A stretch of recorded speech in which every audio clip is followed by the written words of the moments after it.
of what Sam doesn't even know what to ask the book for, but has discovered this magical book. Overlaying next to the sun, laying next to the fireplace is Thane and Sparky. Sparky is guarding over Thane. Thane has been injured. Thane had been taken over by the evil Miss V.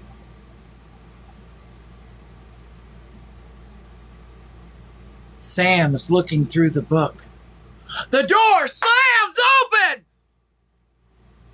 In walks a very rustic-looking person. Sam, startled, almost went into attack mode, but waited. Smelled the air. The person at the door turned and said, "And investigate." Harley, in one fell swoop, laid down all of her stuff, walked over to Thane, got down, lifted up Thane's head, looked down, touched the part of Thane that was an open wound that you could see a little green coming out. She put her hand on it, looking at her fingers. She said, "Thane is going to be okay. There is a few things I need to do for him. It looks like he's fighting off the poison from that knife. I can that. We must keep him resting. We must keep him still. He must be guarded. Thane could save the realms. I know this to be certain." And Harley said to Sam, "Fix me something to eat. I've been traveling quite far." Sam got up, went over, grabbed some bread and some meat out of the storeroom and brought it back out. Some ale was to be had. That was the best news Sam had heard in a long time, that Thane was going to be okay.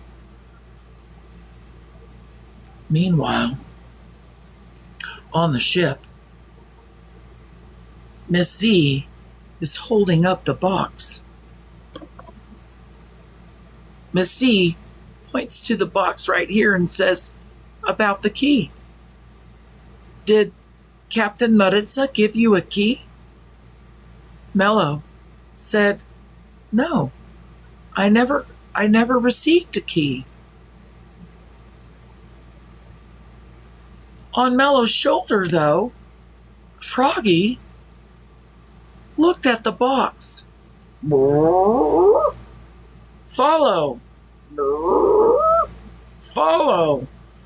Mello's like, "Man, Froggy's just got this one word, follow, so I guess Froggy wants me to follow."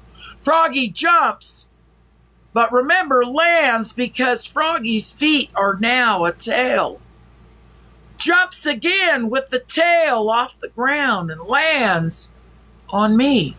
I'm standing there with Froggy right here saying, "Follow, follow."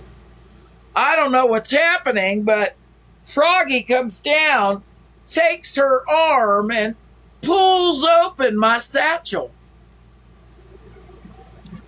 I bet the key is in my satchel. We look in my satchel. Froggy's head's peering over, looking too. I'm digging around, looking in the satchel. Follow. Follow. I got it, Froggy. I've got it. And then comes out of Froggy. I see it. I see it. Way down in the bottom. It almost looks like there's a piece of string tied around the key. I pull up this piece of string and I've got it like this. Froggy's just looking at it. Just with the biggest grin on Froggy's face. I'm telling you, the biggest grin. I walk over to Miss Z, and Miss Z takes the key, puts it in that little keyhole, You could hear it click. She thought, I better set this down.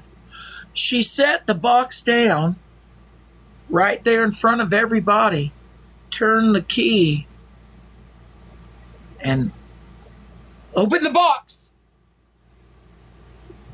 Meanwhile, Jared, back at his ship, and Helene and Ace and Brooke are all having a conversation. I know that Jared knows that it's time for him to get back to the castle. He needs to make sure that he has any more eggs that he needs to get from Helene's, invisible island. So they're about to take off, and Brooke said, wait a second. Brooke and Ace went down to Brooke's cabin. And Brooke said to Ace, I know it's here somewhere. Brooke is in the closet, digging around, looking. Jared up on top is like, I don't really have time to wait for Brooke to dig whatever it is that Brooke's getting out. We've got to get underway. I've got to get back to the castle where the invisible island is.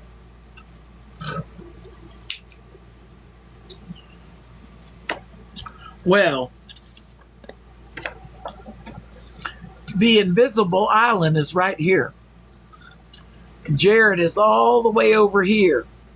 He's got to replenish those eggs. He's got to get all the way over here next to that island, and he's got to get some more eggs right here.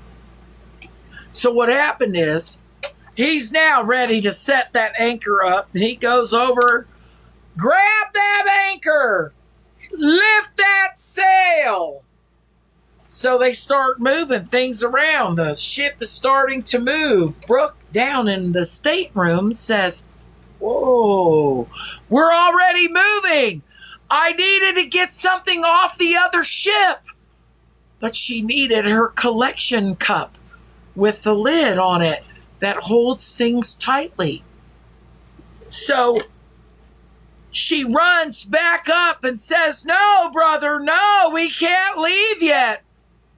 Jared says, it's too late. We got to go.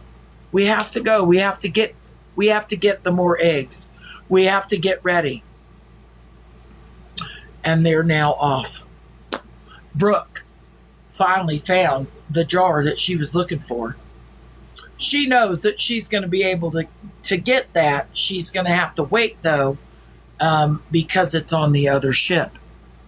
Now, at the ship that's still over here, that has me and Kamoji, it has me, Kamoji, Miss Z, and it has, why do I keep missing? Me, Kamoji, Miss Z, Mello, and Froggy.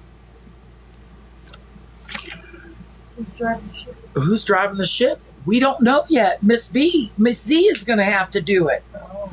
Miss Z is going to have to sail this ship. She's the only one with any knowledge of it. Kamoji has a little knowledge of sailing the ship, but right now, we've got to know what's in that box. We all look down. We notice that it shimmers just ever so slightly. It looks like a cocoon. Wow, a cocoon. I say to Mello, how long have you had this box? Mello says, I've had this box as long as I've known Captain Maritza. Years and years. It's been so many years. And this cocoon has never fully developed. We're all looking so intently in the box that we notice that the cocoon is kind of moving. Nobody's touching the box, but the cocoon is moving. Almost like it's getting comfortable. I sit I'm looking. I say to Miss V or Miss Z, what are we going to do with this cocoon? She said we need to take it down to Captain Maritza's room and we need to find it a secured place and see what happens when it hatches. What I did notice is that the encrusted butterfly that sits on Kamoji's shoulder starts to flap and flap very excitedly over this cocoon in the box, flapping. Kamoji could feel the excitement, almost like electricity coming off the encrusted butterfly. Could this cocoon next to the cocoon? It's almost like best friends meeting again. You could see the encrusted butterfly flapping the wings so joyfully all around the box. I could see the cocoon kind of moving too. It was pretty neat to see. So now we've locked them in so that they can't roll out and nothing can get them. They're safe in the locked cabinet in Captain Maritza's office. We still got to find Captain Maritza. We still need to get her away from Miss V. Miss V has just captured one of us. Kamoji, ready to fight, ready to get this done, knows that we need to go follow Jared back to the castle. So Miss Z is now sailing the boat, not very well. She's doing it with her magic, mostly. We can see Jared in front of us. Not too far, but far enough that I don't think he could hear us call him. But we're sailing back to the castle. Eggs from Helene. Helene is, I know, the chicken master. Helene has created the blue chicken egg. The blue chicken egg, which fights the evil Miss V. I know. Coming around. Meanwhile, Buzz is outside the Rock King's hut. Buzz needs answers for this book that tells the future in a past kind of way. Buzz waits outside. She could hear the Rock King. The Rock King coming to the door. Slams open the door. Looks over at Buzz. Starts laughing. Ha! Ha! Ha! Buzz! My friend! It has been many, many years. It's good to see you. Come in, my friend. Come in. Buzz goes in with the king, and they sit down at the king's table. Buzz opens up the book and says, I'm sorry, King, this is really important. I need to know what language this is written in. The king looks at the language and says, that's the very first language. All other languages came from this one language. This is the first language. Buzz, never seeing this first language before, thought it to be incredible. I need answers out of this book. I can't read it. I don't know this language. The Rock King smiles at Buzz and says, you do, Buzz. You do. The first language is the dragon language. The very first language.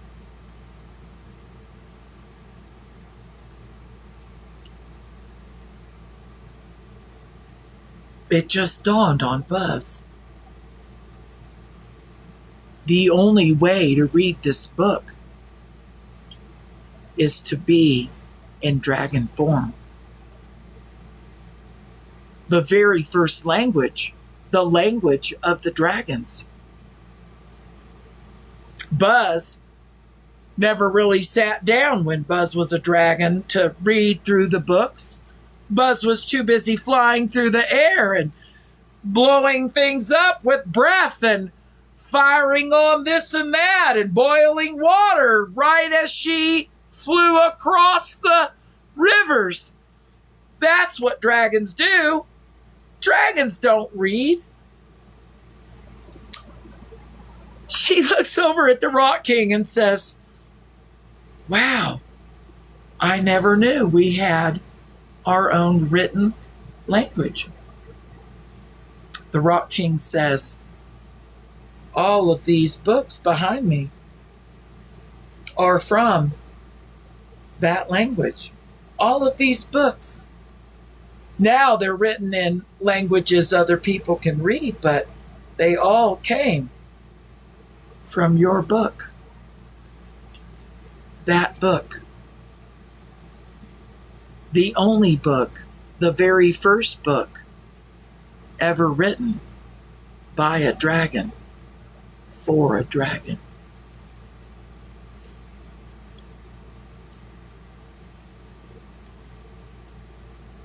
Buzz sat back and thought about that. Buzz said, "I'm the first dragon. I'm the first dragon. Who wrote this book? If I'm the first dragon and I didn't write this book, who wrote this book?" The Rock King laughed and laughed. Meanwhile, back at the tavern, Sam and Harley are getting along famously. They're sitting there talking about what's going on in all of the realms. And Harley, we don't even know where Harley came from. Just out of the clear blue, Miss Z said, "Where is..." Wait. Miss Z sent a message to Harley saying, "Get to Buzz's Tavern." So after Harley got her belly all full and they have now sat around, Harley, with all of the medicine and all of the magic that Harley knows, laid it all out.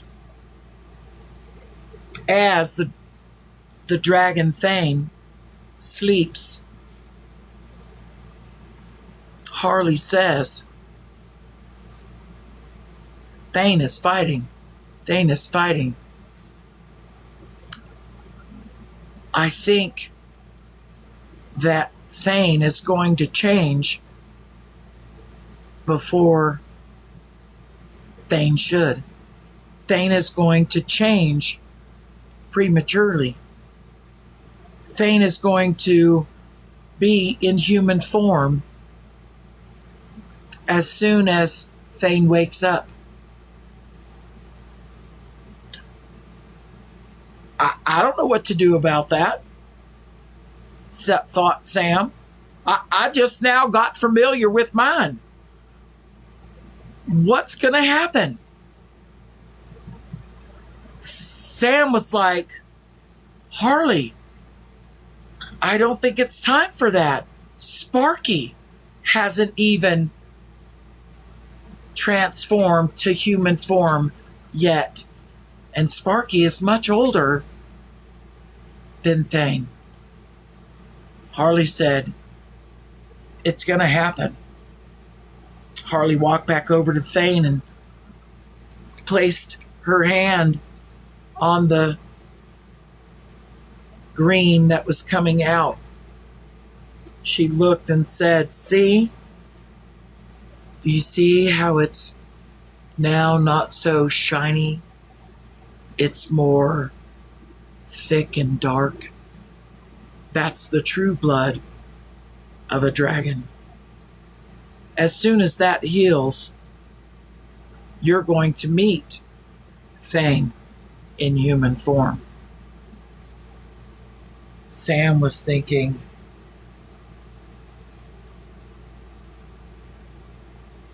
I don't know. I'll be prepared for that. Harley was saying, okay, so this is what we've got to do. We need to just let that go. It's going to bleed a little more. And that's okay. We want it to be dark green, thick dark green, and then it'll just start healing itself. Sam was like, okay, I'm on board with that. Harley said, I must leave. There is someone else I must care about. You have everything you need here. I caught you off guard. Locked the door behind me. Harley gathered everything up. Took a little sandwich with her, too. Got it all in her backpack and headed out the door and said, there are creatures out there that look normal. And they're anything far from it. And as Sam was gazing at Harley, Harley changed right before her eyes into something indescribable.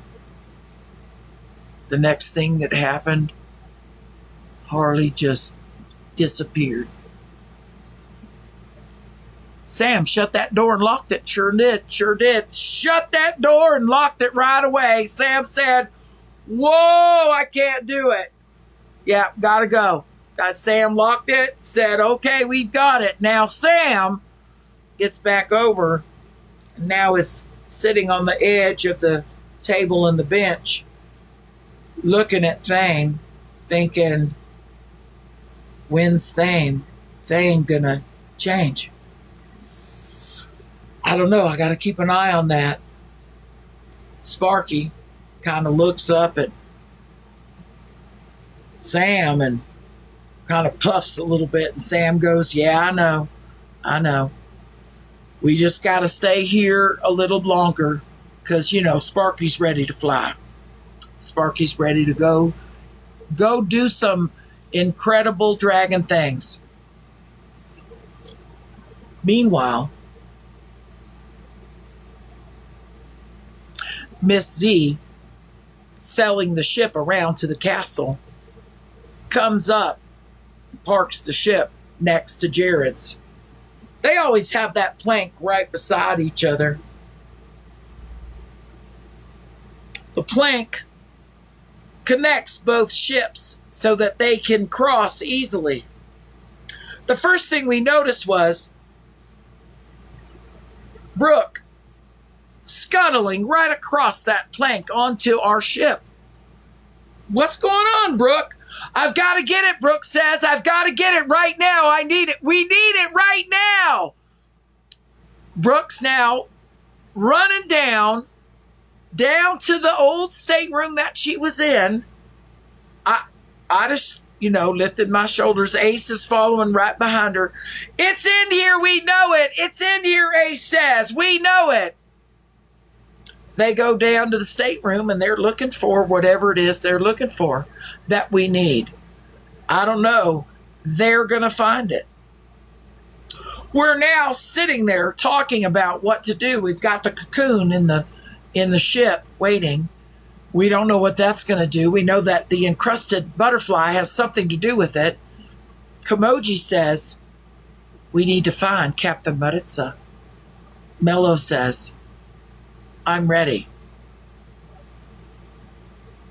So Mello holds her pearls on her wrist, touches her wrist, and could feel the fins coming to her legs. She jumps off the ship and into the water. that quickly, she can now change from human legs to mermaid legs. Mermaid fins. She starts swimming around. It feels so good. The water is amazing. She's ready. She's ready. What's going to happen now is we've got to rescue Maritza, Captain Maritza, who's here. Mello is now in the water next to the ship. We're loading more eggs onto our ship. Jared is going to stay behind with his in case we need him. We'll send for him to come. We're going to keep Ace and Brooke on the ship with us. Helene is back on her island. We're now set sailing with Jared at our helm. I think Jared needs to be sailing us since Captain Maritza can't. And Miss Zena's not a good salesman. So here we go. A sailor, that's right. So now, I know Captain Jared is sailing the ship and is going to park it right here. Me and Kamoji are talking about a plan. We're whispering to each other. We've been on this realm before. We've been here. We're talking. We know the eggs filled in the satchel. I'm ready to go. Kamoji's ready to go. Like lightning fast. Down we go, down into the ship on the little boat. And we're rowing out to the island, to that realm, the mountain realm. We need to rescue Captain Maritza. Meanwhile, in the lair, Captain Maritza starts to wake up. She sits up. She's looking around. She's in like a bubble. She remembers flying above all of the realms. She doesn't remember coming in here. All of a sudden, she's awake, looking around. She notices on one wall, there's like 100 little jars. And in each little jar is a little creature. They're all alive. They're all moving. She notices it. She's looking around. She sees an opening with light coming from this area over there. She keeps looking. She's sitting up. She's not sure if she could stand. She feels okay. There's nothing broken. She feels a little bumped, maybe some bruising. Looking around at the light, she could see a shadow pass by. It has a cloak. It passes by again. The laugh. Ha ha ha! Miss V says, "You're the first." Ha ha ha! Heck yeah!